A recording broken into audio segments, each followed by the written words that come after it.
Welcome to Lunch Money. We are so excited that you all decided to join us today. For those tuning back in, thank you so much.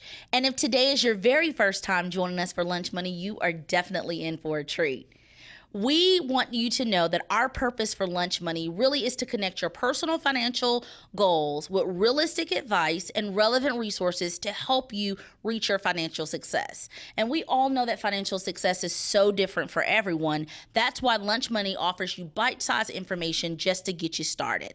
Now, we have, as always, have some wonderful guests with us. So ladies, why don't you go ahead and introduce yourselves? Hey, I'm Brittany from Card Services. I'm very excited to be here today to talk about some hot topics and some tips. Okay. And I'm Amber, the manager of compliance and fraud. And I'm excited to help protect our members. Absolutely. Well, listen, before we get started and jump in, I want you to know that if you didn't get an opportunity to print out that worksheet that's going to be a guide for us throughout this episode, go ahead and look in the chat because we're going to provide that link for you. And also remember, if you have any questions that come up during the episode, go ahead and put those in the chat feature, okay? When we get down to the Q&A, these ladies are the experts. They're going to be able to answer all of your questions, okay? Well, listen, ladies, as we get started, this is a very important topic. Before we share our menu, we want you to know that the information that we're going to be discussing today is not to scare you. We're going to be talking about protecting your personal financial information or just information in general. And the tips and tools that we're going to provide to you is just for you to be safe. Now, one of the things that I always like to start out doing is just asking, why is it so important for us to protect our personal information? The world's changed because of COVID. A lot of people that are not used to online shopping are actually touching a computer for the first time. And to some, it is scary. So we just want to make sure that people are aware when they're shopping online or doing something new, and just giving them a couple tips. Yeah, just to protect yourself. We want to make sure you have access to all of the tools and resources that are available to you out there, but we also want to make sure that you're safe when you're doing it. Now, we have to talk about this. The misuse of personal information happens often. How often would you say that someone is out misusing personal information that they get their hands on? I think it's happening more often than we would like to think. Unfortunately, there are some very smart cyber criminals out there they're ready. They're jumping at the opportunity to get your information and to use it in a way that benefits them. Absolutely. I think you hit it right on the head. It's using our information, your personal information, to benefit them. And they really shouldn't have access to that information, right? So ladies, I think we have some things to cover today. Let's go ahead and check out what's on the menu. First, we're going to talk about ways to see if you're being scammed. Then we're going to talk about how to keep your personal information safe. And finally, we're going to talk about knowing who you're doing business with. Well, ladies, it looks like we have some really great topics that we're going to discuss today. Now, again, we want to make sure that you're not scared of anything that we're talking about today. This is not to scare you or make you feel like you shouldn't be utilizing your personal information to take care of business on your day throughout your day to day, right? So when we're talking about being scammed from the credit union perspective, what does that really mean?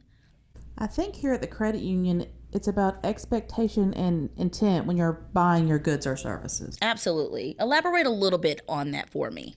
I think if the intent of the person offering the goods or services is not to provide the goods or services, but is to gain your personal information, whether that be your address or your banking information, to then later use for their benefit. Yeah, I agree. I think you hit it right on the head. It's about their gain and their benefit and not yours. And you could easily get the information, get the product or service that you ordered, but the way in which you went about doing it could be problematic in the future, right? Right. Mm-hmm. So when we're thinking about red flags, what are some red flags that we should keep in mind when utilizing our personal information? The one I think we see the most is when you're given money, but they want you to give it back to them or to send it somewhere else. Okay, when you say send it somewhere else, like gift card or app. Oh, okay. Yeah. So if someone is asking me specifically, hey, I need you to send me some money or give me some money, but you can only do it through a gift card or through a money transfer service. I'm going to give you this money. I need you to go get a gift card and send it back to me because my account is frozen. But if you slow that transaction down a minute, why, if your account's frozen, you can't get any money out of it?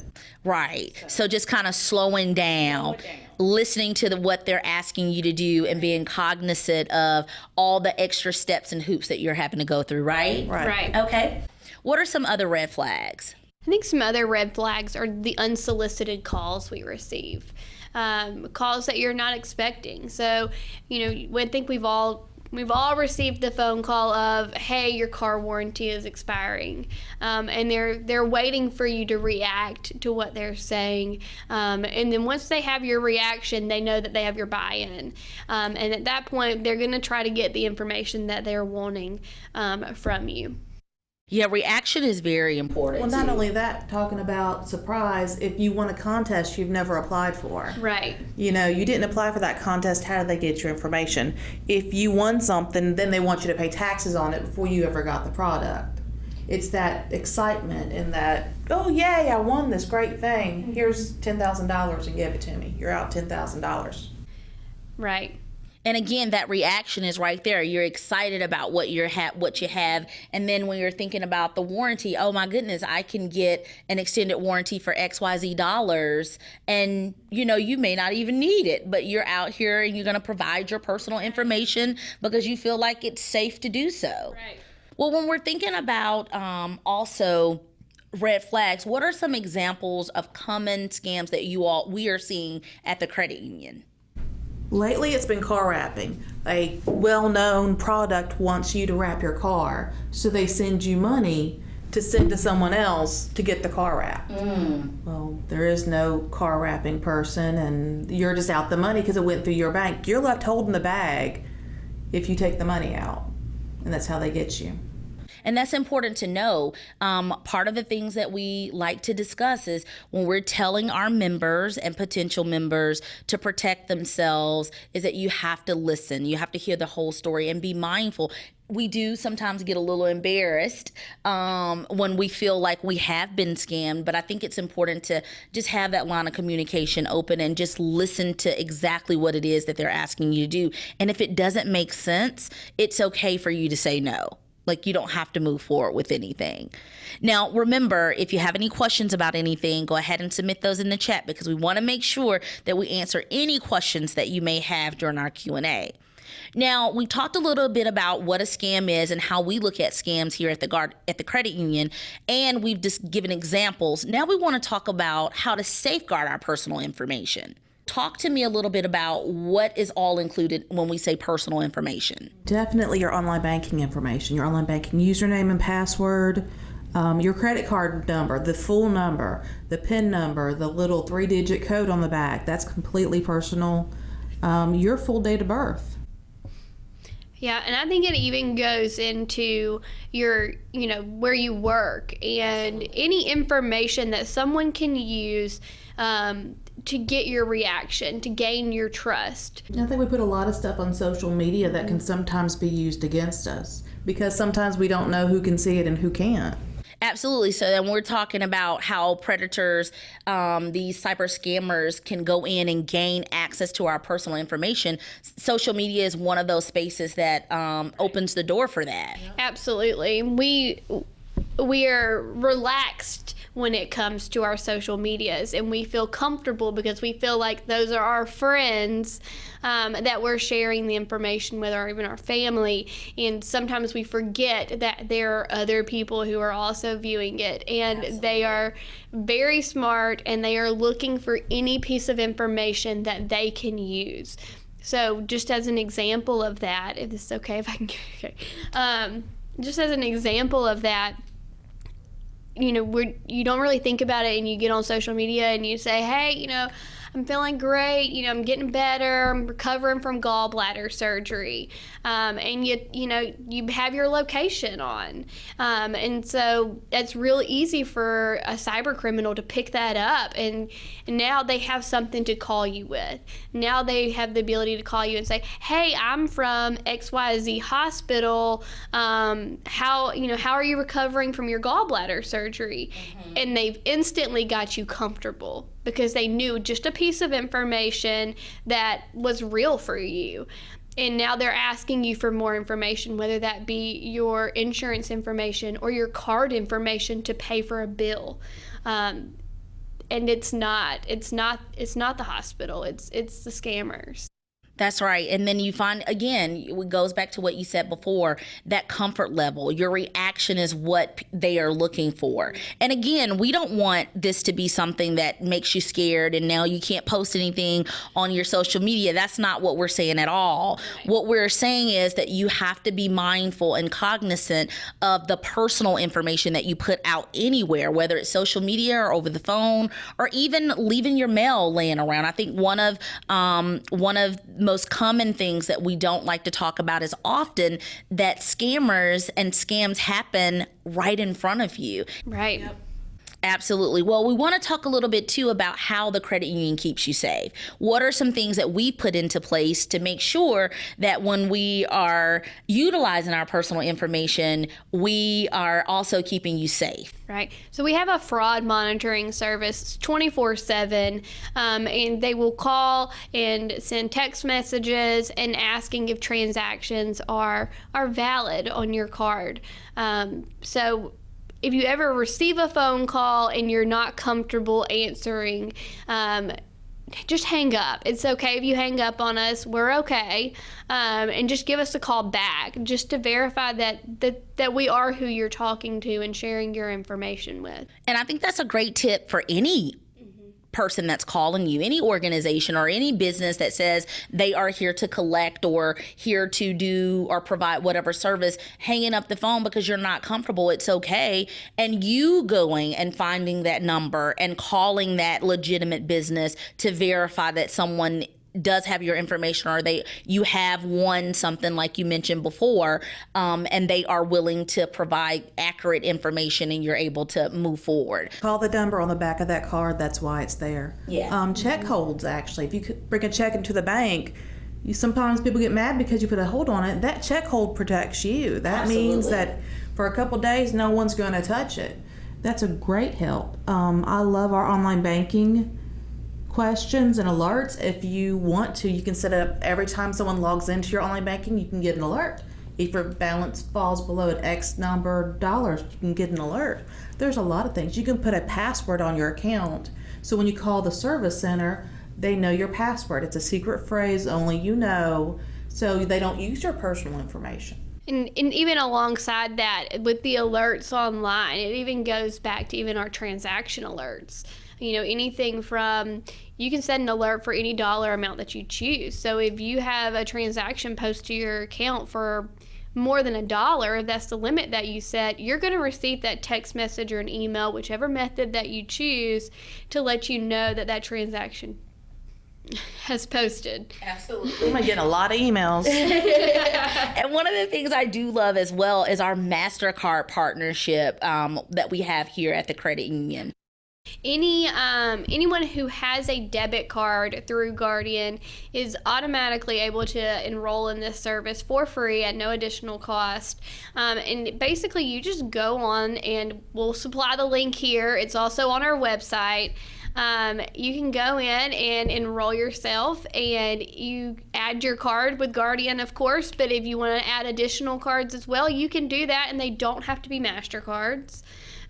You can also put in information such as your email or your address, and anytime this information shows up on the dark web or could potentially be a part of a data compromise, even within a merchant, if your information's showing up on the dark web, you're going to receive an email alert that says, hey, your information is potentially compromised. this is the information that's potentially compromised, and here are the steps to follow next. Perfect. That's really, really awesome. Now, one of the things that I do want to also talk about as well is what Guardian will not do. What won't we do? Or any legitimate organization and business won't do, so that you'll know that this is not fraud. We are never going to ask for your full card number.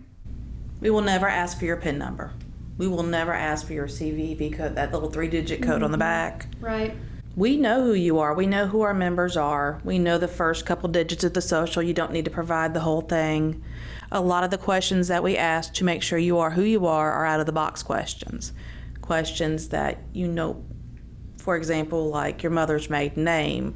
That might be on a credit bureau when the credit bureaus got hacked like 5 years ago. So hopefully it won't be that question. It'll be something strange or unusual. Yeah, and even speaking of your mother's maiden name, that's a common question that's asked in social media on those fun little surveys we all like to fill out. Is questions like that, and being aware of what is being asked on those surveys, and the way that it's being asked may not be as easy as, or not as easy, as straightforward as your security questions may be, but they're getting the same information potentially from those surveys. A lot of our members don't know all the scams. We try to keep up to date, and it's super hard. Right. But that's why we're here. We're here for questions. Even if you're not a Guardian member, we've had people in the community come and bring us checks they just received in the mail. They're like, oh yeah, that is a scam. Want you to be aware of it. But that's why we're here. We're here to help our members. Our members, without them, we would not be here. We wouldn't be a credit union. That's I right. agree. We just really want to make sure that we're providing the best information and the resources that are available to you as well. Right. I think another thing is we see the ad that we think we're getting a great deal. You know, we're going to spend $5 on this, awesome product that should be $200. And so we're quickly clicking on the ad, we're putting in our personal information, and we're not realizing that someone's receiving that personal information. And maybe we get the $5 product, maybe we don't get the $5 product, but at the end of the day, We kind of forget about it. we kind of forget about it. Right, yeah, we kind of forget about it. We write it off as $5, but what we're really losing is our personal information, and it's later being used for someone else's benefit, and we're finding out about it years down the road when we could have stopped it. I feel like a lot of us get embarrassed by that. Absolutely. I think the embarrassment piece falls into it as well. We're thinking it's only $5. We're not going to call and tell the financial institution anything. We're going to keep it a secret, and we're going to move on with our life. But it's really great that you brought up the point. It's okay. You're not the only one. That $5 seems so innocent, and it's not something that you authorize or even remember why it's there. But that's what we're here for, to be able to educate and to provide some resources that are available to you. Great information there. Again, if you have any questions, don't hesitate. Go ahead and add those to the chat, because we want to make sure that we answer your questions during the Q&A. Now, one of the things that we're going to wrap up with is knowing who you're doing business with and why that's so important, because we can know what a scam is and we can have all these tools in place to protect ourselves. But again, knowing that business is very important. Knowing that business and that person. When COVID hit, everything we started to do was online, all the Zooms and everything. But if you're talking to someone online, you really don't know who you're talking to. That's what it boils down to. So research the site, research the company. Absolutely. I think you hit a huge point. COVID has really changed the way that we do things in some really positive ways. We've had access to certain places that we've never had access to online before, being able to buy goods and services and get them to us more quickly via mail. And we've also seen an influx of new businesses because we've had to accommodate the way that our life and how we were living. And so these new businesses started popping up everywhere. And now all of a sudden we think, oh, well, everybody's doing this, or everybody's buying from this space, and we're sharing it again, utilizing the social media. And that's another way, just understanding not just their website, but checking out their social media, verifying, checking in, looking at their reviews, making sure it's a legitimate place of business. Understanding how they do business, understanding how long it takes to get that product. Does it take 6 weeks or does it take 6 months? And even verifying where that product is actually coming from. Yep. Absolutely. I think that's a very good point. And I think it's very good to think about how you're paying for it. Oh, great. You know, are they asking you to send money through a money transfer service that is really set up for, you know, just to send money to your friends and family, and there's no protection there whenever you're buying goods and services through those apps. And I think pre-COVID, we are all very comfortable with using those services to pay the babysitter or split the bill at the restaurant with our friends and just kind of transfer money amongst people that we knew. And then when COVID hit and the world shut down and the internet came into play, and we were so comfortable at, you know, answering that chat or buying that product and, oh yeah, we'll send you money, you know, through this service, and not really thinking about the protections that are not there. Absolutely. And you hit it, you said it, making sure you know the type of service that you're using and how they take those payments. Very important. One of the things that I also wanted to bring up was the too good to be true saying, and how that also falls into this as well, knowing the business. I actually had my sister-in-law talk to me about a car she was buying for the niece. Such a great car, great deal. And again, internet's everything. I'm like, that sounds really great. It sounds a little bit too good to be true. How are you getting it? How's it being shipped to you? Can I see the VIN? Send me the VIN. Search the VIN. That car is on a lot in Kentucky, and it's not the person she's talking to. Yeah. Just research. And again, even here at the credit union, if you don't know, come and talk to us. We can help you research that vehicle you're buying, this website, this check you just got in the mail. Why'd it come to me? I think I'm due money for this lawsuit. No, it's a scammer. Ask somebody. Phone a friend. Have a conversation. We'll be your friend. That's right. We're your friends. Well, ladies, we have definitely gone over some really great topics. Again, if you have any questions, go ahead and submit those in. We're almost to our Q&A. But before we wrap up, I wanted to give you an opportunity to just offer some last words, information that you want our members, our listeners to know. Go ahead. I think my last words would be, don't be scared. Continue living your life, continue enjoying everything that's opening back up as we kind of come back into this new normal. And don't be too scared. There are a lot of bad people out there, but there are way more good people. There are a lot more good people. Also protect yourself. An ounce of prevention is worth a pound of cure. Is that what they say? That's right. All of our phones now are so great. It's all biometric. It's face scan. It's fingerprint. It's eye recognition. It's on your phone, your tablet, your computer. Utilize it. If they want that to be secure, why shouldn't your accounts be secure too? Absolutely. Well, I think we've gotten some great information, and we're down to my absolute favorite part. It is our Q&A. So ladies, let's turn some of these questions.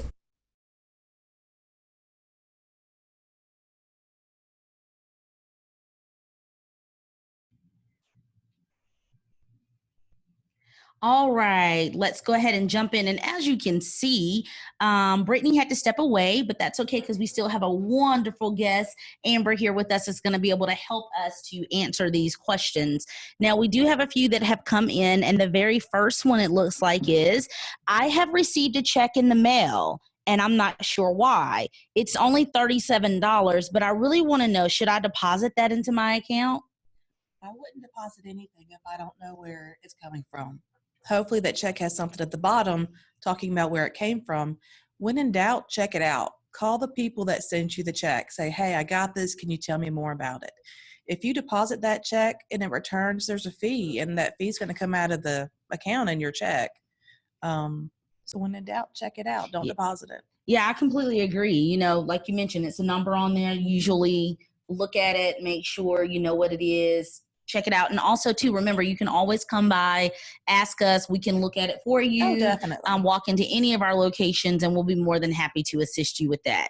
Okay, looks like we have another question coming in. It says, you have mentioned money transfer services several times throughout this episode. What does that mean, and how do we protect ourselves? That's a great question. I think Square Cash is a money transfer, Cash App, PayPal can be.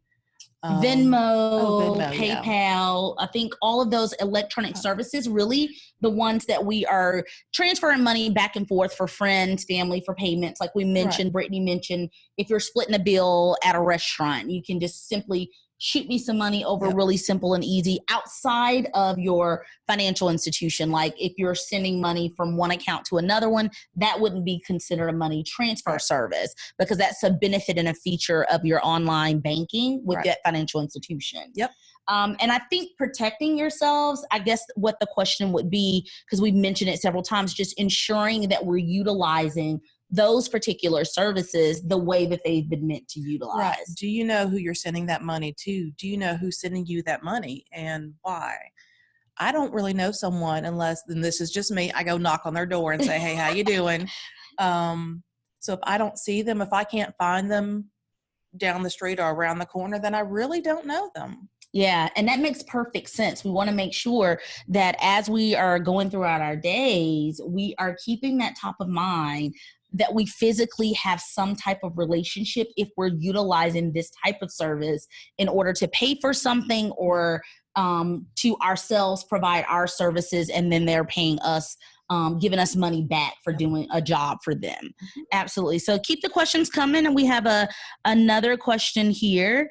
This one you would love, Amber. I am currently interested in doing some online surveys. I've gotten multiple emails about being able to do surveys online for different organizations.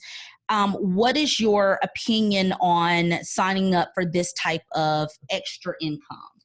I love online surveys. I do them myself. I researched the company before I started using them. They ask you specific questions, and if I say I don't have a computer, they're not going to let me do it. If they send you money wanting you to buy a computer to do their surveys, chances are it's not a legit survey. And then what do you have to do with a survey? Do you have to go and buy something and then give them the digits from it, like the money orders or the little cards you scratch off the back? Surveys are just that. They're asking your opinion on something. They don't want you to go buy something. They don't want you to test a service or a product. Usually they're just asking for your opinion, and that opinion should be free. Yeah. So just really doing your research. I think that's a great way to get some extra income, especially if you're at home, you have the opportunity to be able to do the surveys, but just make sure you reach out and make sure it's a legitimate organization or a company that's doing these surveys. The company that's sending you the check, it should be their name on that check, right? Not an insurance company or someone you don't know. Absolutely. Well, looks like we're down to our closing time today, ladies and gentlemen. And before we leave, we've got to announce our winner. So drum roll, please. Who's going to be our winner today? Looks like we have Miss Gloria Taylor. Thank you so much, Miss Gloria, for tuning in to Lunch Money today. We hope that you have gotten some really great information from us and are excited to provide you lunch on us. We will be connecting with you soon so that we can get your information. And listen, remember, if there are a few questions that we didn't get to, don't you dare worry. We're going to connect with you directly. And if you have any additional questions, please connect with us. Our information is on the screen. Also, remember, too, that you can go back and watch any of our Lunch Money episodes. We love to have you to be a part of each experience that we have with all of our different topics. You can go to myguardiancu.com/lunch money. Until next time, please remember, keep your personal information safe. Thanks for tuning in. Thanks.